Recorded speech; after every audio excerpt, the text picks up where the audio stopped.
of the nucleic acid structure. And so let's just kind of refresh real quick. So we had a nucleotide, and we were talking about nucleotides.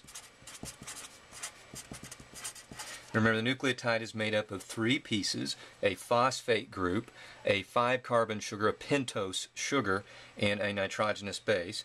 And this time I'm going to draw the sugar typically how you would see it, perhaps see it on a test. So the sugar sometimes looks like this, and we've got our corners, all these corners here that I'm making dots on.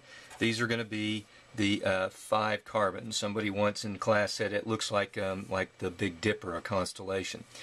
So on carbon 1, C1, we're going to have our base. So a lot of times that's represented with a box.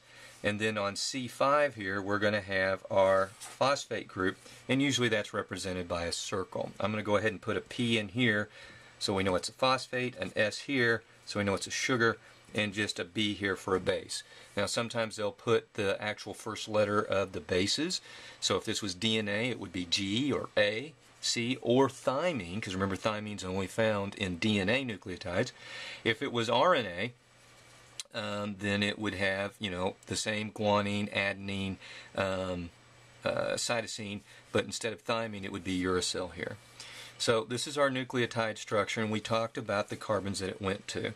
What we need to discuss then is how do these things become stacked one on top of each other, bonded to each other to make that nucleic acid strand.